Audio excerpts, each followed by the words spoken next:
Eita, olá, querida audiência do Jornal Brasil Sem Medo. Quinta-feira, 28 de setembro. Eu sou Ana Flávia Barreto e você está no Diário BSM.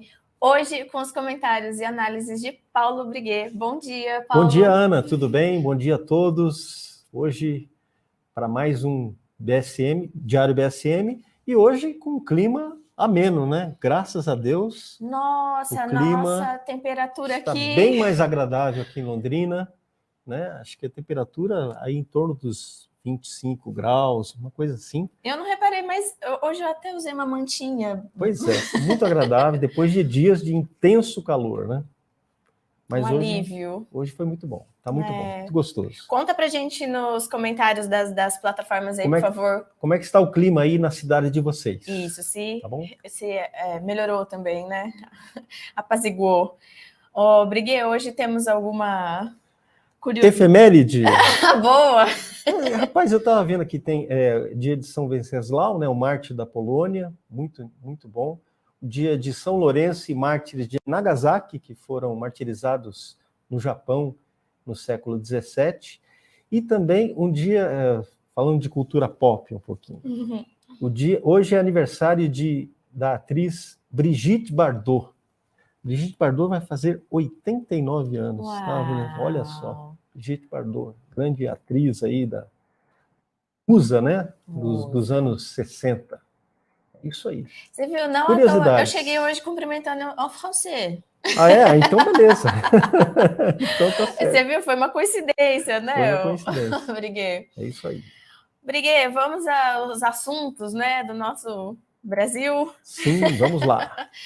Porque o nosso presidente anda tomando medidas aí muito democráticas, né? Sim. Sempre pensando, né, no que podemos fazer para fortalecer a democracia, certo? O governo Lula institui o observatório para fortalecer as instituições democráticas e fiscalizar a liberdade civil. Fiscalizar a liberdade civil. Fiscalizar a liberdade civil. Isso é a chamada contradição em termos. Você quer ler o começo da matéria? Depois eu vou comentar. Vamos lá.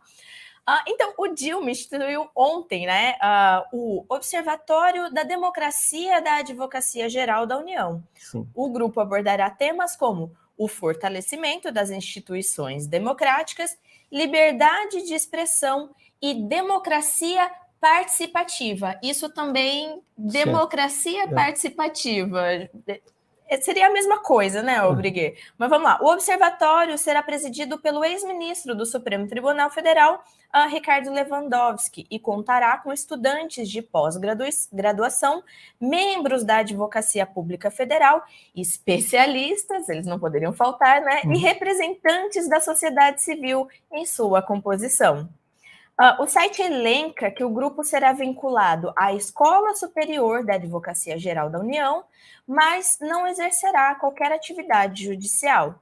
Entretanto, abre aspas, tem por objetivo elaborar diagnósticos e promover pesquisas e debates qualificados. Debates qualificados eu acho que também dá para a gente grifar, sobre a manutenção do equilíbrio democrático no país. Fecha aspas. Aqui na matéria, né, a gente tem os termos que são trazidos, né, para serem discutidos. Olha, tem, por exemplo, aqui, elaborar relatórios periódicos, divulgar publicamente suas produções, que possam subsidiar o estabelecimento de indicadores, metodologias ou parâmetros de avaliação da democracia, de âmbito internacional, que possam constituir paradigmas para a atuação no fortalecimento da democracia, entre outros aqui. Vou abrir aspas. Esperamos contribuir para que possamos realizar aquela promessa da Constituinte de 88 de construir uma sociedade mais igual, mais justa, mais fraterna e mais solidária. Mas para isso é preciso que nós estejamos firmes e vigilantes para proteger a nossa democracia. Ana, o que nós podemos começar dizendo é o seguinte: o termo democracia é muito perigoso. Qual é a Constituição mais antiga, uma das mais antigas, talvez, acho que é a mais antiga do mundo, a Constituição mais antiga do mundo, que está aí há mais de 200 anos, que é a Constituição Americana. A Constituição americana evita o termo democracia. Evita usar o termo democracia. A democracia, ela é apenas um instrumento. Tá? Ela é um instrumento utilizado para aferir a vontade popular. Tá? Quando o termo democracia é utilizado nos textos constitucionais, você sempre desconfie. Quando o país tem democracia no nome, é sempre uma ditadura. Por exemplo, República Democrática da Coreia do Norte. República Democrática da Alemanha, Alemanha comunista. Então, esse nome democracia se tornou uma palavra talismã, uma palavra valise. Você pode atribuir qualquer sentido ao que você quiser. No caso do Brasil, é muito simples. Sempre que você ouvir a palavra democracia pronunciada por um membro do atual regime, você substitua a democracia por socialismo. O que eles entendem por democracia é o socialismo. Defesa da democracia, para eles, é defesa do socialismo. Tanto é que eles sempre usam esses termos anexos à democracia. Por exemplo, democracia popular. Está lá no primeiro artigo da Constituição da China. A República Popular da China é uma ditadura democrático-popular. Está escrito, eu não estou inventando nada. É o primeiro artigo da Constituição da República Popular da China. Até escrevi isso numa crônica recente. A República Popular da China é uma democracia, é uma ditadura democrática, popular, da aliança entre o proletário e o campesinato, uma coisa assim. Mas o termo ditadura democrática está na Constituição chinesa. Quer dizer, a ditadura e democracia não são palavras antagônicas. Elas não são excludentes. Pelo contrário, uma pode reforçar a outra. A democracia, a defesa da democracia, tal como ela vem sendo feita no Brasil, é um reforço da ditadura.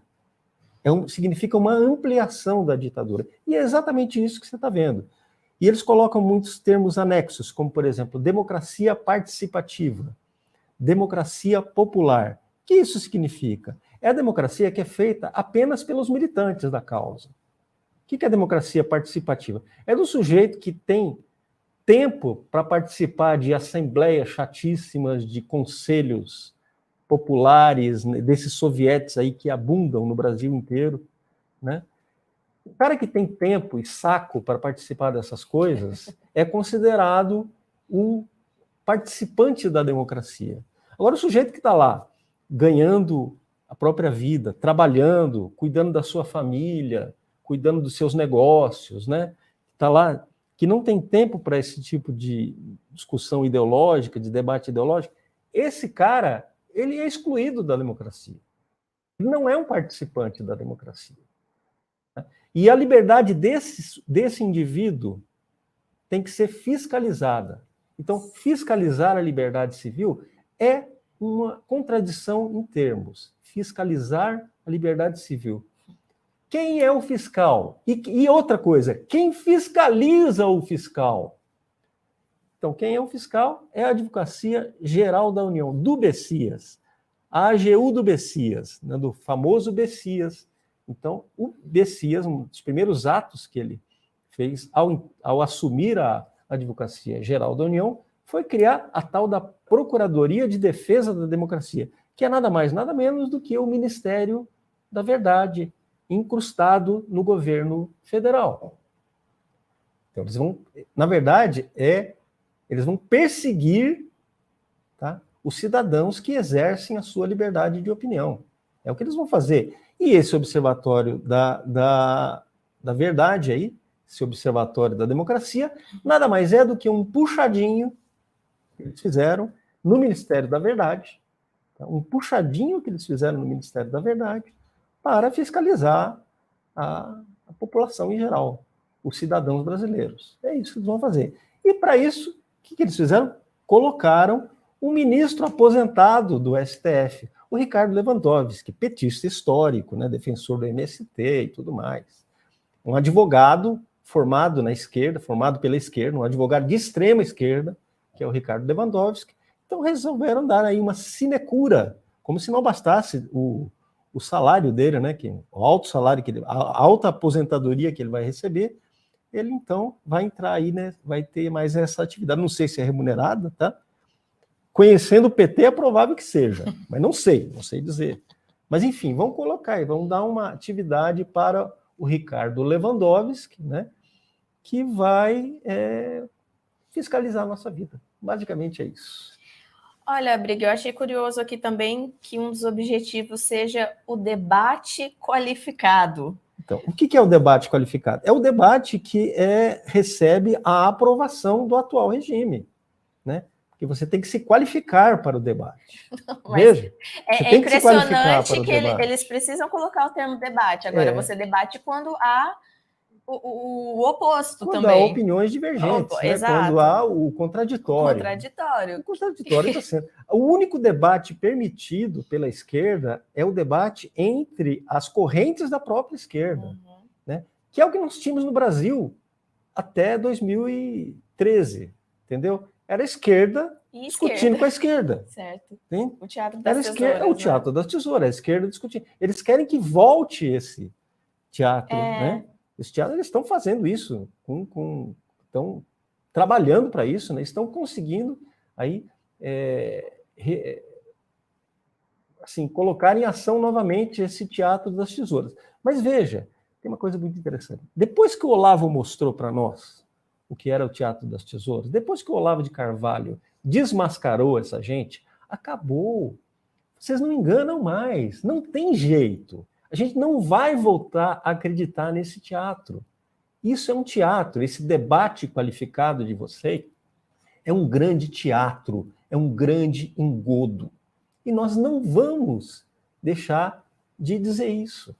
Até que nos calem, né? Mesmo que eles queiram nos enfiar a goela abaixo, né? Que eles têm feito vamos aceitar, nós não vamos aplaudir, entendeu? Aliás, aplauso depois é um assunto que a gente vai discutir hoje, eu já estava até pensando em chamar agora. Ah, beleza, pode chamar.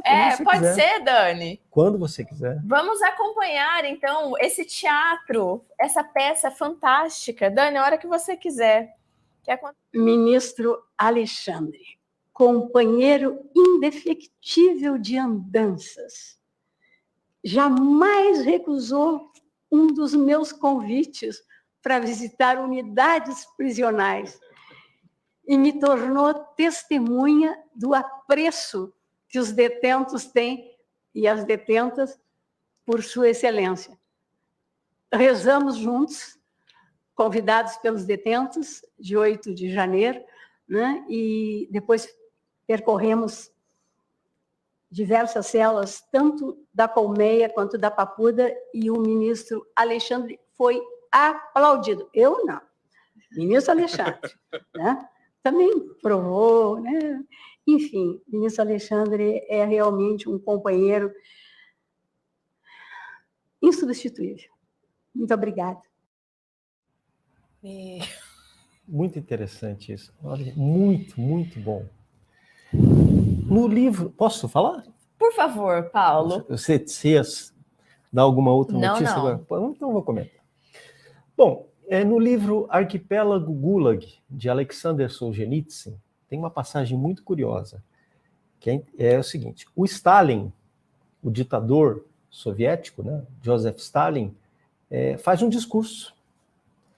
E as pessoas, ao final do discurso, aplaudem de pé o ditador. Então as pessoas ficaram aplaudindo e não acabavam, os aplausos não acabavam. E não acabavam. 4, 5, 10 minutos de aplausos, os aplausos não terminavam. Ninguém parava de aplaudir. Sabe por quê? Porque havia policiais da KGB observando quem seria o primeiro a parar de aplaudir o ditador.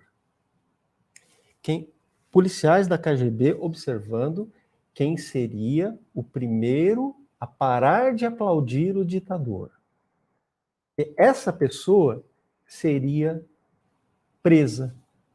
Essa pessoa seria presa. O primeiro a aplaudir, entende? Onde já se viu? Você foi o primeiro a parar de aplaudir o Stalin? Entende? Essa é a situação.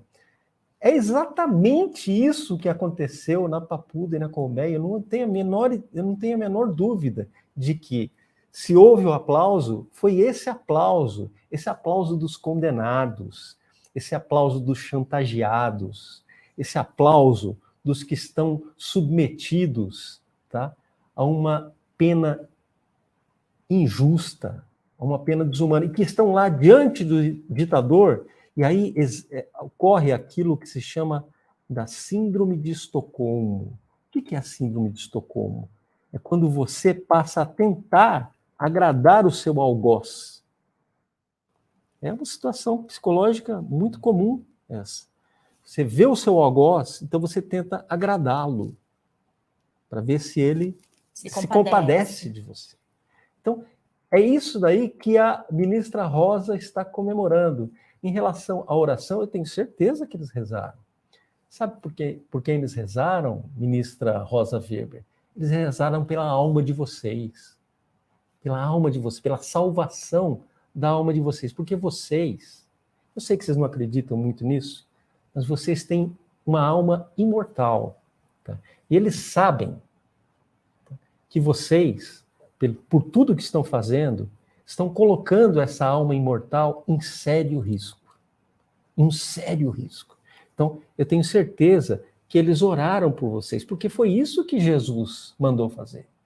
Jesus diz claramente no Sermão da Montanha: orai por vossos inimigos. Orai por aqueles que vos perseguem. É isso que eles fizeram, ministra Rosa Weber. É isso. Falando ainda em perseguição, temos mais um caso, né, Briguet? Sim, do monarca, né? Do monarca. Estou exilado, diz monarca ao sair do Brasil por perseguição política. O produtor de conteúdo, Bruno Ayub, também conhecido, né, como monarca, usou suas redes sociais, o X, para revelar que saiu do Brasil. O paulista, de 33 anos, compartilhou uma mensagem em suas plataformas digitais, deixando seus seguidores ansiosos. Abre aspas, estou exilado, logo mais novidades, fecha aspas. Em entrevista exclusiva que ele deu aí para o nosso redator, Juan Soletti, o monarca disse ter ido para a Flórida para ficar por pelo menos 6 meses. Segundo ele, irá tentar continuar seu programa de podcasts no estrangeiro para fugir da perseguição ditatorial que sofria no Brasil.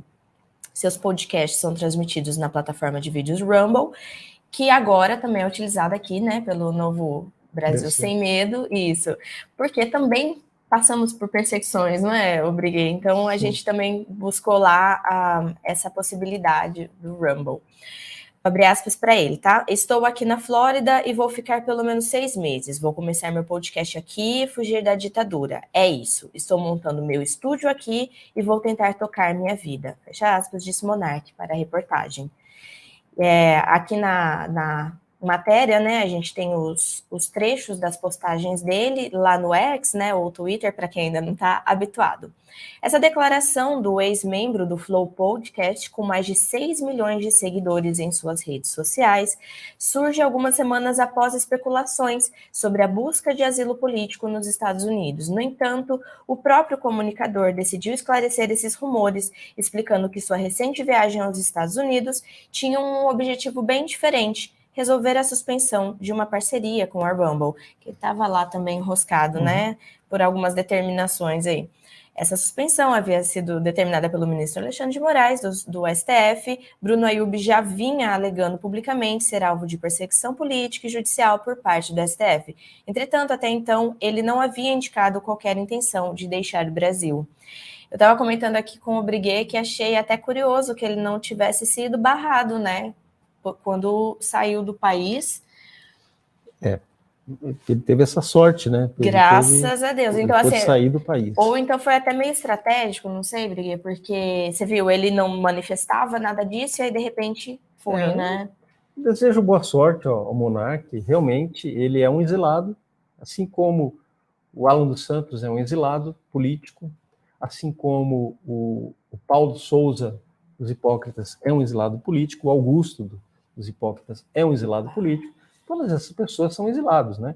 E eles procuraram refúgio numa democracia, numa democracia verdadeira, né, num país que defende a liberdade, as liberdades civis, né, que não fiscaliza as liberdades civis. Ainda que lá também esteja o Paquistão, né, Brigui? Não, ainda que existam lá, principalmente por parte dos democratas, né, que são os socialistas americanos, eles tentam, tanto é que eles tentam burlar toda hora a própria Constituição americana. Né? Eu gosto muito mais ainda da Declaração da Independência americana, que eu acho que é uma obra-prima literária, a Declaração da Independência, que é de 1776, né? Um belíssimo documento, se vocês puderem ler, tem na internet facinho, vocês leem em poucos minutos, a Declaração da Independência Americana. Vejam lá, né? É atrás disso que o monarca foi, entendeu? Essa liberdade que ainda existe, né? A Flórida é um estado governado pelo republicano, né? Esqueci do nome dele. Ron DeSantis. Isso, DeSantis. Ron DeSantis. Então, a gente espera que ele tenha sucesso lá na sua nova temporada na Flórida. A gente espera também que ele possa um dia voltar, né, que a liberdade possa voltar ao Brasil. Ele experimentou amargamente os limites, né, da liberdade no Brasil. Né, ele ousou falar o que ele pensava, né, sobre o Alexandre de Moraes, por exemplo, e pagou por isso. Ele foi vítima de um processo terrível quando ele disse uma bobagem lá sobre o nacionalsocialismo, sobre o nacionalsocialismo. Sempre uso o termo completo, nacionalsocialismo alemão. Ele falou umas bobagens lá, absolutamente nunca teve nada de nacionalsocialista, nunca teve próximo dessa. Pelo contrário, o monarca que era aquele liberal, né? Liberal, assim, instintivo, digamos assim, tal, e resolveu exercer a sua liberdade, falar o que ele pensava, e acabou sendo perseguido aí, perdeu dinheiro, né? Teve seu dinheiro confiscado, o dinheiro que ele ganhou honestamente, sendo confiscado pelo STF, né? Porque é assim que eles fazem. Você vai lá no Manifesto Comunista de 1848. Qual é um dos 10 itens, né? As 10 medidas para a implantação do comunismo. Lá, uma das medidas é confisco dos bens de emigrados e rebeldes. Mas o que são os emigrados e o que são os rebeldes numa sociedade socialista? Exatamente o monarca. Aqueles que falam contra o sistema, contra o regime. Aqueles que ousam se opor ao regime. Esses são os emigrados e os rebeldes. E agora ele está imigrando, né? E o que impressiona, Brigui, é que assim, realmente foi o falar, foi o expressar opinião. Não foi lá atentar de alguma maneira física, concreta ali, não, né? Com armas. Não, falou. E é esse que se torna o problema, né? O crime, é o crime de pensamento. Na verdade, é o crime de pensamento. E ele está foi perseguido por isso no Brasil. Espero que ele tenha sucesso lá com o seu programa nos Estados Unidos. Monarque. Que bom que ele conseguiu estar lá, né? A respeito do desconforto de não estar na própria pátria, né? Olha só, a TSE determina a exclusão das Forças Armadas do grupo de auditoria e fiscalização das eleições. O TSE excluiu as Forças Armadas do grupo de auditoria e fiscalização de votos das próximas eleições. A medida foi apresentada na terça-feira, dia 26, pelo presidente do TSE, o ministro Alexandre de Moraes, que contou com o apoio unânime da instância jurídica. Desculpa, todo mundo apoia ele, assim, né? É sempre unânime. Moraes afirmou que a participação dos militares no TSE mostrou-se, abre aspas, absolutamente incompatível com com as atribuições constitucionais, fecha aspas. Vou abrir aspas novamente aqui, ó. Não se mostrou necessário, razoável e eficiente a participação das Forças Armadas. Demonstrou-se absolutamente incompatível com as atribuições constitucionais e também a participação na Comissão de Transparência Eleitoral, fecha aspas. Moraes determinou que as Forças Armadas continuará auxiliando somente na questão logística de transporte de urnas e na manutenção da ordem pública, garantindo a segurança dos eleitores nos locais da votação. Vou abrir aspas de novo, tá bom aqui o texto. O importante, e aí sim, imprescindível auxílio é a constante parceria das Forças Armadas com a Justiça Eleitoral. Essa permanecerá nas atividades que realmente são as atividades que as Forças Armadas, historicamente e tradicionalmente, sempre realizaram, numa grande parceria com a Justiça Eleitoral para a segurança dos eleitores dos locais de votação, além do imprescindível apoio logístico que as Forças Armadas dão na realização do transporte das urnas. Até o presente momento, 14 entidades ainda não incumbidas de realizar o ofício de fiscalização das urnas eleitorais. Então tem partidos políticos, a Ordem dos Advogados do Brasil, o Ministério Público, o Congresso Nacional, Controladoria Geral da União, Polícia Federal, Sociedade Brasileira de Computação, Conselho Federal de Engenharia e Agronomia, Conselho Nacional de Justiça, esses todos podem participar, né? Conselho Nacional do Ministério Público, Tribunal de Contas da União, Confederação Nacional da Indústria, entidades privadas brasileiras, departamentos de tecnologia da informação de universidades credenciadas junto ao TSE. De acordo com a matéria publicada pelo Jornal o Globo, no ano passado, o TSE disponibilizou 110 milhões às Forças Armadas para atuarem na questão de logística e segurança nos 2 turnos da eleição de 2022. 59 milhões seriam destinados para o transporte de urnas e insumos eleitorais e 51,1 milhões para a segurança de eleitores e manutenção da ordem. O Exército obteria cerca de 75% do capital, isto é, 83 milhões. 14,9 milhões seriam encaminhados à Aeronáutica e 11,9 milhões à Marinha. Beleza. Ana, eu vou fazer uma sugestão aqui ao ministro Alexandre de Moraes, uma sugestão sincera. Ministro, todas essas entidades que você mencionou agora, todas elas, dispense também, exclua também essas entidades. Evidentemente, elas não são necessárias. Para que deixar os partidos políticos, a OAB, né, o Ministério Público, o Congresso Nacional? Ministro, não precisa de nenhuma dessas entidades. Nós sabemos já que as urnas são infalíveis, que o sistema eleitoral é infalível. Tá? Nós sabemos disso. E nós sabemos que é impossível encontrar alguma prova contra o sistema eleitoral. A gente sabe disso, né? É impossível encontrar alguma prova que que demonstre uma falha ou alguma incompatibilidade, né? Tinha outra palavra, certo. Sim, algum problema nas urnas, no sistema eleitoral. O sistema eleitoral é infalível, é onipotente, nós sabemos disso, tá? Então, não se pode colocar em dúvida a eficiência do sistema. Então, para que essas outras entidades que têm aí suas atividades tão importantes, por exemplo, a Polícia Federal, tem atividades tão importantes, por exemplo, prender o pessoal que estava lá com a Bíblia e com o terço nos quartéis, né? A Polícia Federal tem feito isso, né? Então, prender essas pessoas, quer dizer, é uma atividade muito mais importante do que fiscalizar um sistema que é infalível. Então, dispense os outros também, ministro. Dispense, exclua também as outras entidades. É um gasto, né? Considerável, Tá certo, tirou as Forças Armadas. As Forças Armadas têm que se dedicar àquilo que lhes é determinado, aquilo que lhes é importante. Por exemplo, pintar as guias das calçadas, né?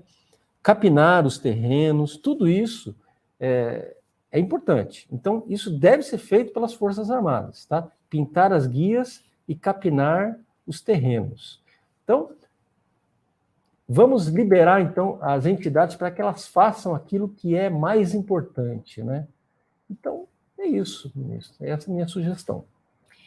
Acho que não temos mais o que acrescentar, né? Obrigada, eu vou dar uma passadinha aqui no chat. Beleza. Primeiro aqui no canal do YouTube do Silvio Grimaldo, um monte de gente chegando aqui, deu bom dia, né? Beleza. E deixa eu ver aqui.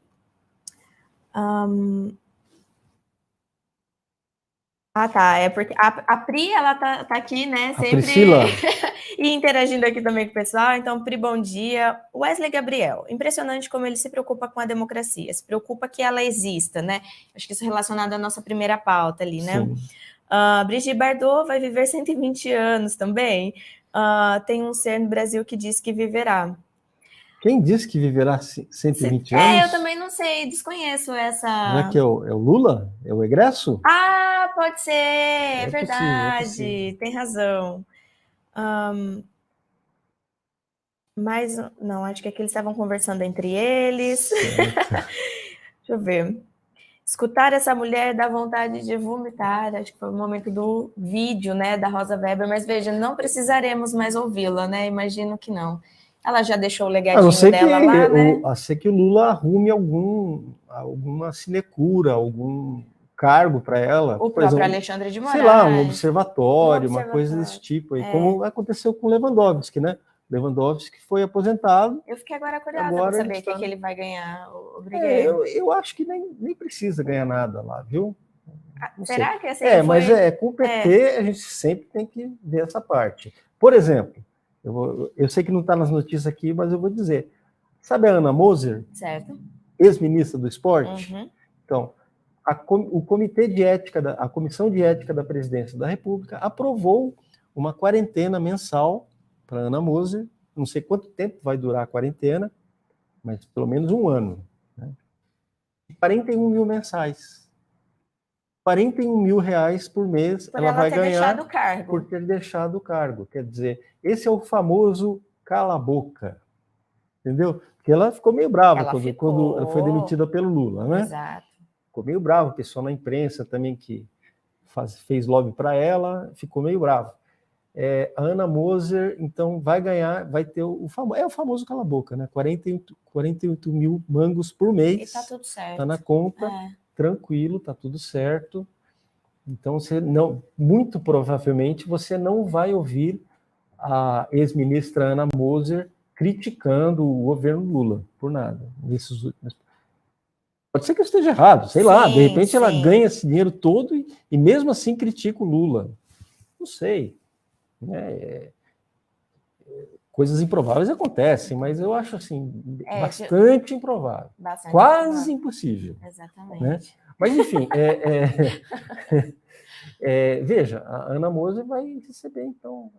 Nossa, vale a pena mesmo, porque lembrei agora, todo mundo saiu ganhando, lembrei agora desse assunto. A base lá, que virou agora a base do governo, então, né? Agora é o Fufuca, né? Agora o Fufuca que assumiu o esporte. Agora, o ministro do esporte se chama Fufuca, isso já é um vexame, né? Fufuca. Beleza, mas é muito engraçado. A né? Patrícia Oliveira de Souza disse o seguinte: é muito Xerxes, até rindo ele é assustador. Isso também ainda em relação ao vídeo, né? Se vocês não assistiram, eu vou fazer uma recomendação aqui. Assistam ao seriado The Chosen. The Chosen fala sobre a vida de Jesus e dos seus discípulos.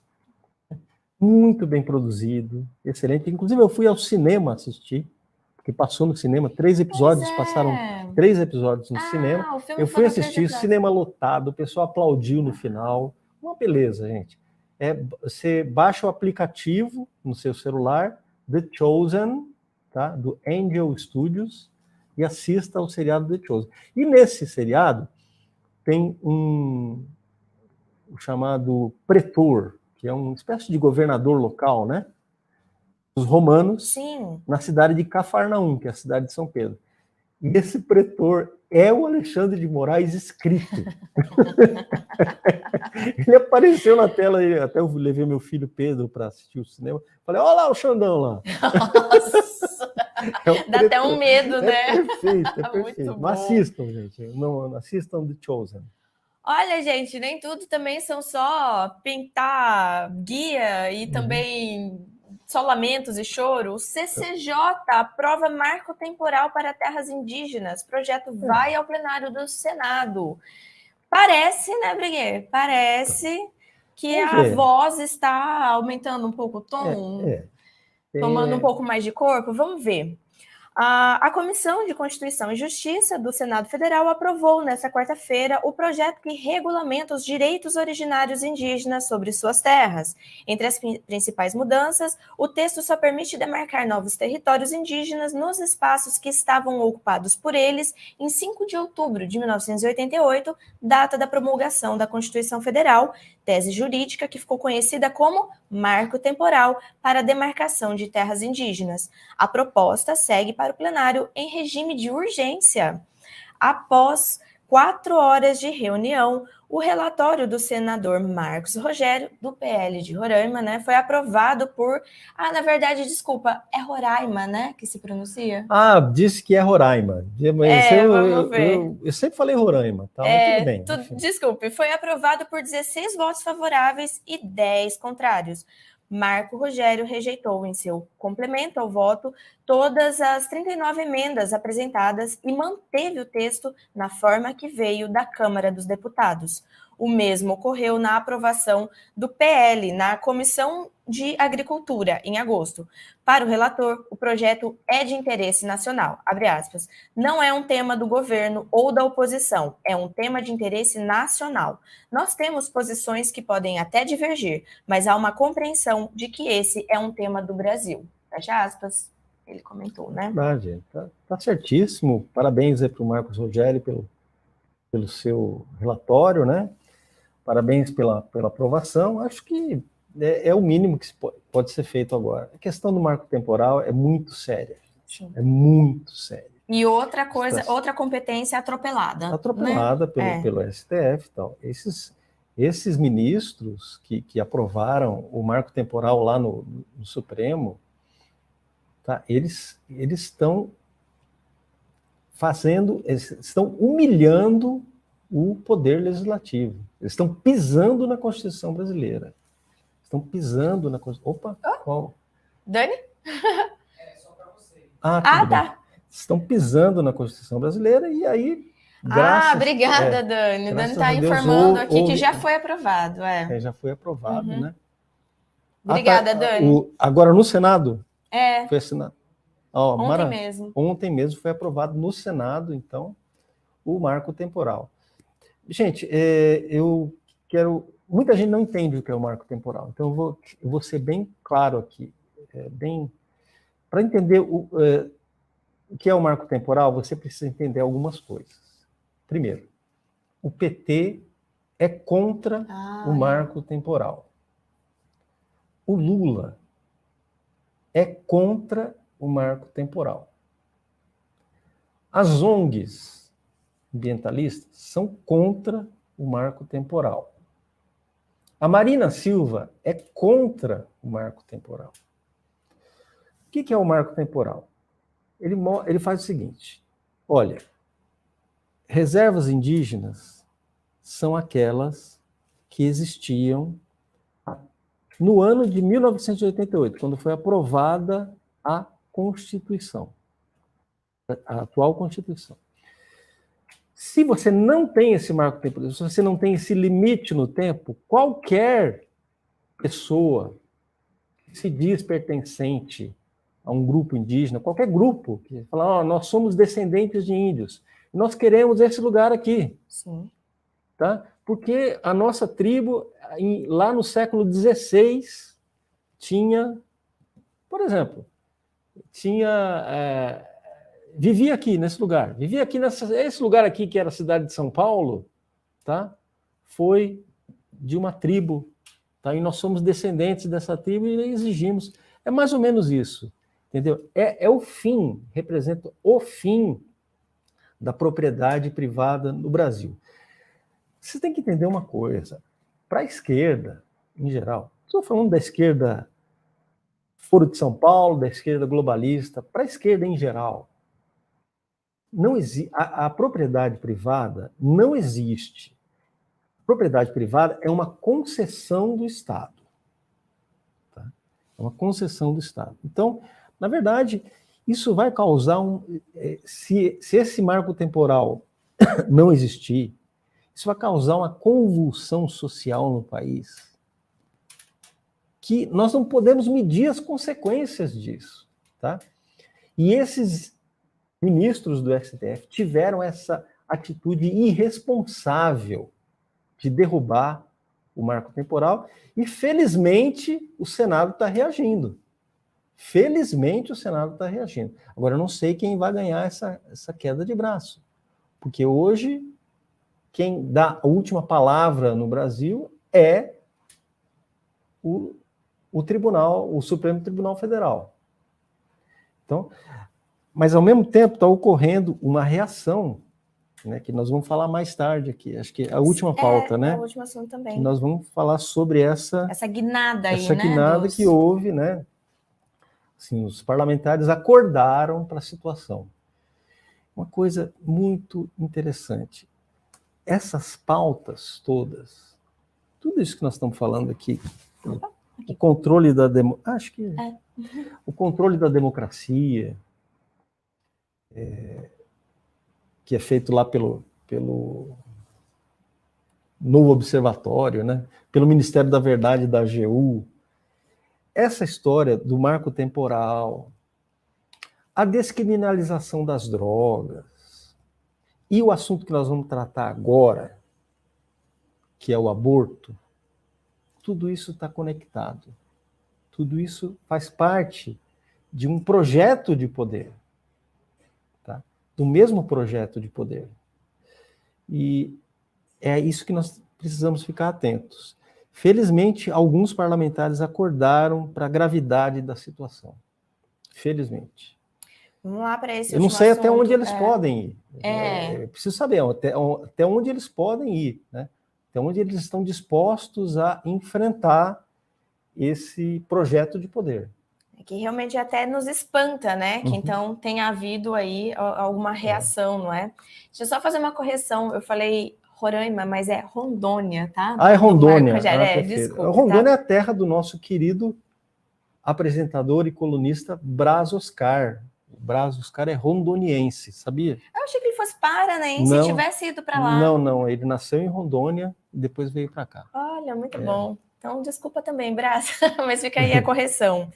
E o Estatuto do Nascituro já tem as assinaturas necessárias para a tramitação em urgência. Deputados oposicionistas ao governo atual conseguiram apoio para a votação urgente do Estatuto do Nascituro, que é o PL 47807, em resposta ao julgamento do STF sobre a arguição de descumprimento de preceito fundamental, já está famosa aí a DPF 442, que visa a descriminalização do aborto até a 12ª semana de gestação. A DPF tem mobilizado os legisladores em torno da necessidade de apressar a análise do PL do Estatuto do Nascituro na Câmara dos Deputados.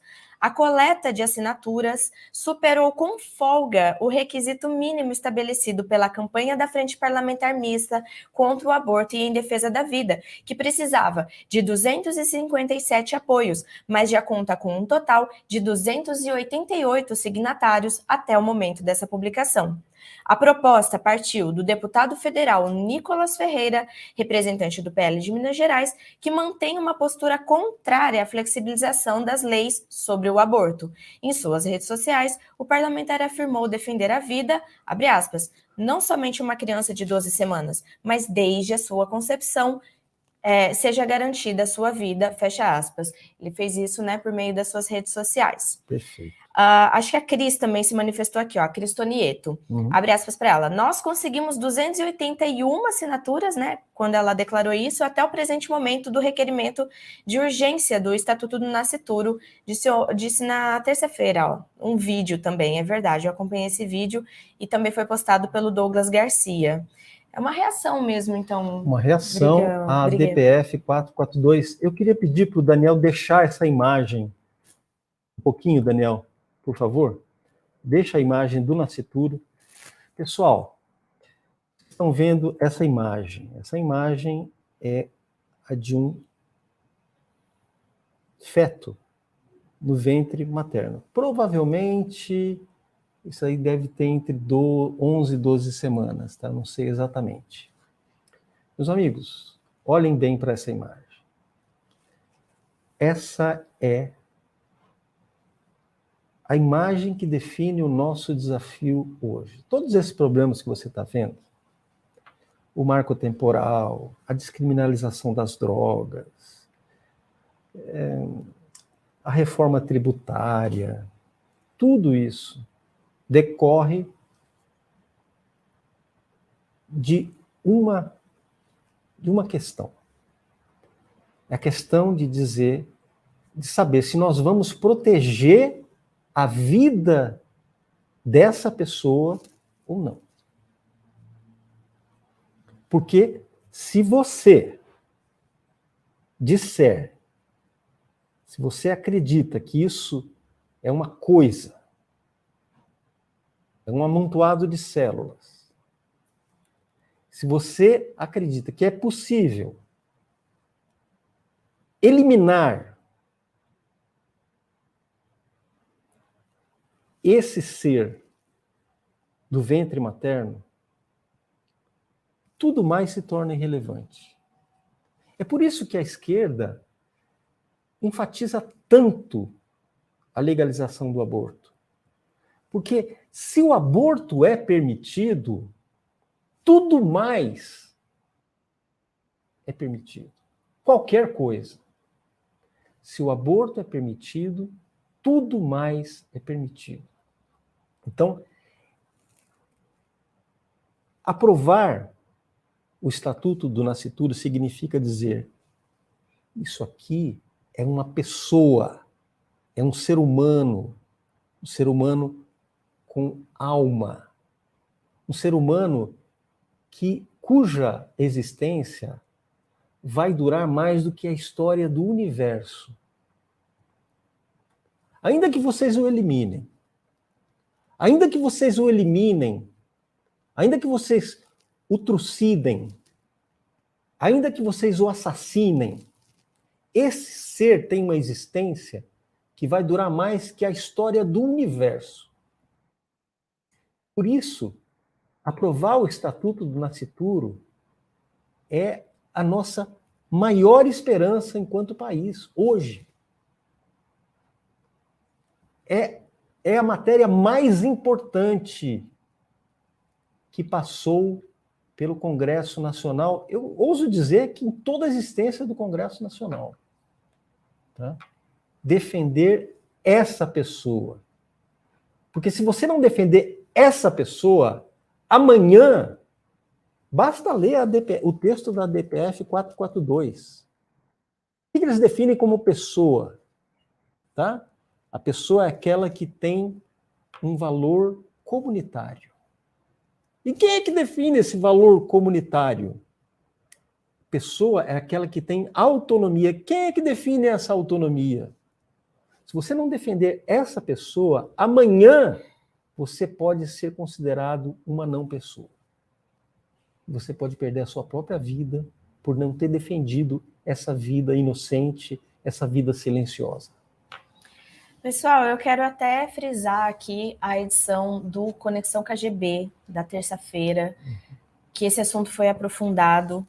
Briguê, eu, especialmente, assim, as colocações, orientações, diretrizes, né, que vocês três fizeram, mas as suas colocações, assim, ou seja, é preciso uma origem, é preciso começar de alguma forma. Portanto, o óvulo fecundado é essa origem, é essa potência.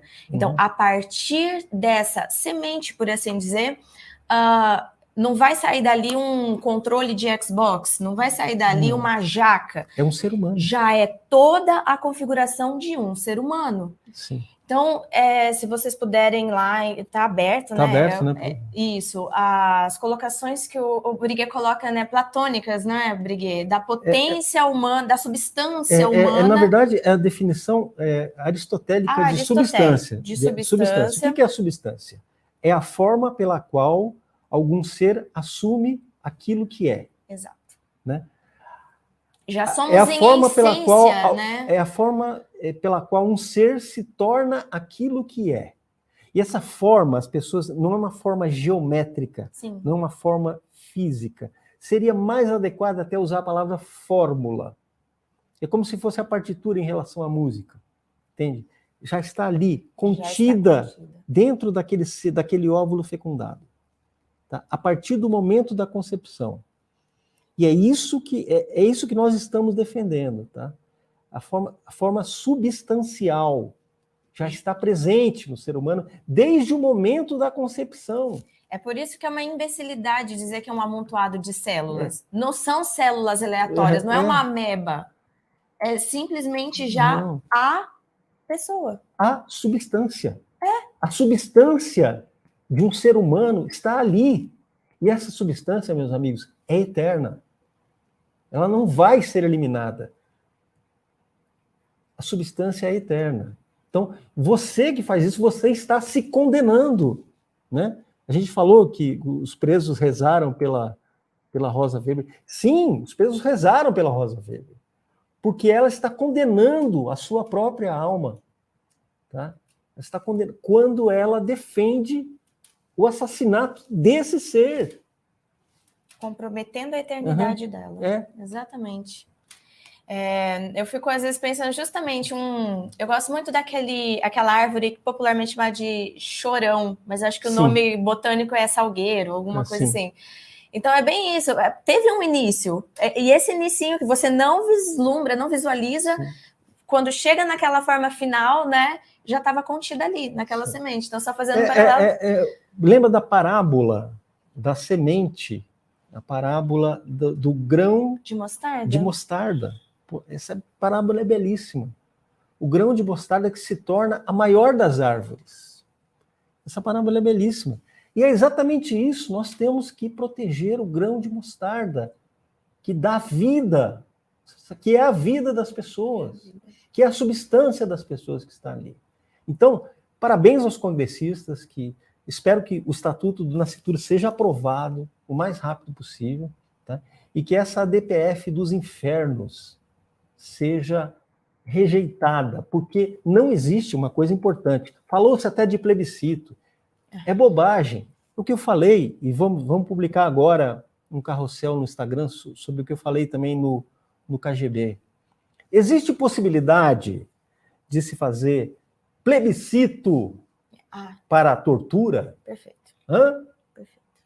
Plebiscito para julgar se a tortura deve ser legalizada ou não? É concebível fazer um plebiscito sobre a escravidão? Vamos votar a favor ou contra a escravidão? É possível fazer um plebiscito sobre o estupro? É razoável, gente? É razoável fazer? Não, é óbvio que não. Porque o direito à vida, ele está acima da lei humana. Ele está acima, inclusive, da vontade da maioria. Está acima da vontade da maioria. O direito natural é inquestionável. É inquestionável. É o direito que foi inscrito por Deus, pelo Criador, no coração dos homens. Ele não foi tirado do nada. Não foi nenhum Estado que inventou o direito natural. Não foi nenhum político, não foi nenhuma autoridade, não foi nenhum homem que inventou o direito natural. Portanto, ele não pode ser objeto de plebiscito. Tá? Não pode virar tema para marqueteiro, que vai receber milhões aí do Jorge Soros, das fundações internacionais, para defender o assassinato desse ser. Então, eu até entendo que quem propôs o plebiscito o fez com boa intenção, né? Mas o que eu quero dizer, isso para o senador Rogério Marinho, volto a dizer, tenho o maior respeito por ele, tá? Foi o homem que fez a reforma trabalhista, está liderando aí essa reação no Congresso Nacional. Mas, senador, o plebiscito não. Porque o plebiscito é uma cilada, é uma grande cilada. É justamente Tá? o que a esquerda quer. É justamente o que a esquerda quer. Porque, senador, o tema do aborto não polariza a sociedade brasileira. A sociedade brasileira não está polarizada pela questão do aborto. Pelo contrário, a esmagadora maioria não quer a legalização do aborto. Desaprova a legalização do aborto. A grande maioria, inclusive a grande maioria dos eleitores do Lula. Quer dizer, é uma coisa que está acima de Lula e Bolsonaro. Entendeu? Está acima de Lula e Bolsonaro. Não há mais o que votar, Não há o que discutir. votar, não há polarização em torno disso. Tá? É se criar uma polarização inexistente. O povo brasileiro não quer, porque é um direito natural, porque a vida não pertence nem ao povo. Nem ao povo. O direito à vida não pertence nem à maioria do povo. Está acima disso. Exatamente. Tá? Está acima. Acima da própria democracia. Então, é isso, gente. Plebiscito, não. Mas a obstrução que está sendo feita, eu acho que eu já havia dado essa ideia. Não estou dizendo que eles seguiram a minha ideia. Tá? Eu acho eles que pode ter influência, Briguet.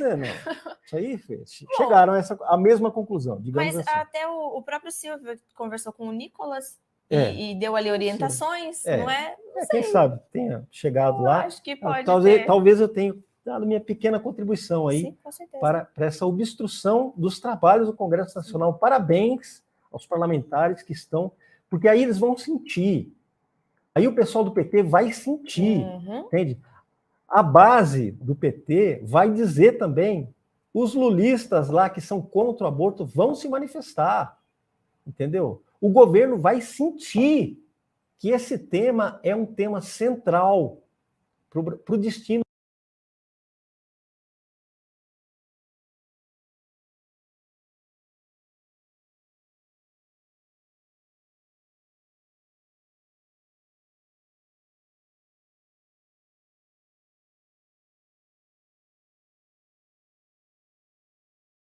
Beleza. Mas também já temos nosso horário. Então, beleza. Tá ótimo. Briguet, o que você acha? A gente traz um último assunto aqui? Deu já nosso horário, mas eu acho que esse... Eu queria falar... pode citar só essa manchete que eu queria fazer só um comentário rápido sobre isso. Muito bem. O que nosso excelentíssimo deputado federal Felipe Barros fez? Confrontou o ministro dos Direitos Humanos sobre banheiro unissex e perseguição a opositores. O deputado federal Felipe Barros, do PL, daqui do Paraná, a gente estufa o peito para falar dele, né? Confrontou o ministro dos Direitos Humanos, Silvio de Almeida, durante sessão da Comissão de Fiscalização Financeira e Controle na última terça-feira, dia 26. Na ocasião, o parlamentar expôs as tentativas do ministro em perseguir os opositores do governo após denúncias a respeito de resolução que estabelece banheiros unissex. Após a publicação da resolução número 2 de 2023, publicada no DOU, o Diário Oficial da União, na terça-feira, dia 22, parlamentares da oposição, entre eles Felipe Barros e Nicolas Ferreira, denunciaram as tentativas do governo de avançar na pauta de gênero e propuseram o projeto de decreto legislativo 337 de 2023 contra o intuito de revogá-lo. Então, gente, parabéns ao Felipe por ter confrontado o ministro, por ter... Na verdade, o que o Felipe fez? Ele confrontou o ministro usando uma arma muito simples, que é a verdade. Ele leu a portaria do Ministério para o próprio ministro e falou, olha, é isso aqui que o seu governo está defendendo. Desenhou para ele. Desenhou para ele. E o senhor está me impedindo de citar o que vocês próprios escreveram. Quer dizer, de comentar isso que está aqui escrito para todos. Né? Então, ele usou um termo bastante forte. Ele falou, o senhor é um abusador, porque o senhor está abusando da sua autoridade para impedir o meu direito de criticá-lo.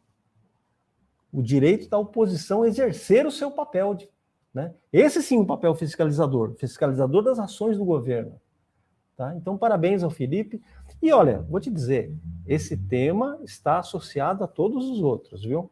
Toda essa agenda, ela vem no mesmo pacote. Então, a tentativa assim, de aniquilar a oposição, de calar a oposição, né, é muito evidente no caso desse ministro. Aquele ministro que tem medo do bebezinho de 12 semanas, o João Batista, né? Foi ele que ficou muito bravo quando o senador Girão lá levou, né, a réplica do bebê de 12 semanas, que é o João Batista, né? Na verdade, é o João Batista, ele tinha 3 meses, 12 semanas, quando ele estava no ventre de Santa Isabel. Foi o primeiro nascituro que se manifesta, né? E diante da Virgem Maria, que estava grávida recentemente, né, que acabado de conceber pelo Espírito Santo, ele salta, né, de alegria dentro do ventre de Santa Isabel. Esse bebê que tanto revoltou, né, o ministro dos Direitos Humanos. O Bernardo Kisser não estará aqui amanhã, né, na bancada, porque Sim, está viajando. está em Roma. Ele fez um comentário interessante lá nos nossos grupos, né, Briguê? Eles estão tentando, por uma via administrativa, impor a agenda, né? Sim. Porque se isso é aprovado, aí já não há contestação, já não há como a gente impedir isso, né? Então, na linguagem antiga do Partido Comunista, o termo administrativo é um eufemismo para autoritário. Eles estão usando exatamente isso, tá? É um autoritário. Eles estão tentando fazer um atalho, tá? Um atalho para aprovar essa agenda, nefasta. Nefasta, era esse termo que estava na minha cabeça. Essa agenda nefasta. Muito bem. Pessoal, hoje vamos ficando por aqui, lembrando-os sempre de apoiar o BSM, tanto com suas assinaturas, por favor, presenteie, se for o caso também, quem já está aqui. Ah lá, isso, Briguê! Acertei hoje! O QR Code, ele facilita, o BSM. Né? Muito bem. Tem acesso a todo o conteúdo do portal brasilsemmedo.com. Temos hoje para subir o programa do Brás, ficou muito bom, falando sobre quando a maldade se junta com a... Ai, desculpa, me fugiu o tempo. Você lembra, Dani? Com a estupidez? É isso. Mais ou menos isso. É isso, exatamente. Então... Ele deve sustentar aquela tese de que a maldade e a estupidez, elas se retroalimentam. Isso, foi isso. Né? É isso. A maldade e a burrice, é isso aí. Obrigado, Dani. A maldade e a burrice se retroalimentam, né? Muito bem, tá muito bom o programa também. Ontem também a gente subiu e está aberto, né, disponível para não assinantes, a sua entrevista, Briguê. Entrevista com a presidente da Associação Guardiões da Infância e Juventude de Belo Horizonte, a professora Luciana Haas. Interessantíssimo, porque agora, domingo, dia 1º de outubro, tem votação em todos os municípios brasileiros, a votação para o Conselho Tutelar. Então, pesquise aí os conselheiros tutelares que defendem os seus valores, os valores cristãos, os valores do conservadorismo, tá? Porque nós precisamos muito ter conselheiros tutelares que realmente defendam as nossas crianças e os nossos jovens. Eu quero até ler um testemunho, um relato que recebi aqui da DM do meu Instagram, porque eu publiquei o story, né, falando da importância aí dos conselheiros tutelares, e eu recebi o seguinte depoimento: aqui em Alagoas virou uma disputa política, os políticos por trás dos conselheiros, influenciando, antes não estava tão escancarado, mas agora tá difícil. Então, a gente finalmente despertou para a importância de também, né, nos fazermos presentes aí, porque senão vira bagunça, né, Briguê? O que eles mais querem os objetivos deles são muito bem traçados e perseguidos, né? Ocupar todos esses lugares de influência na sociedade, enfim. Então, a votação agora do dia 1º de outubro, né, para os conselheiros tutelares é muito importante. E essa entrevista que o Briguê fez está, então, aberta a não assinantes. Aproveite, então, se você não é assinante, também divulgue esses programas, porque é uma maneira de você também nos apoiar, além das assinaturas, para que esse trabalho continue podendo acontecer. Quer deixar algum recado, Briguê? Não, muito obrigado, Ana. Gostei muito do jornal de hoje, viu? Eu também fiquei muito feliz com a sua aula. Eu falo, gente, não é aula quando o Briguê está aqui, é um espetáculo, né? A gente tem muitos esclarecimentos. Muito obrigada, Briguê. Obrigada também pela sua participação, engajamento. Até amanhã, então. Tchau.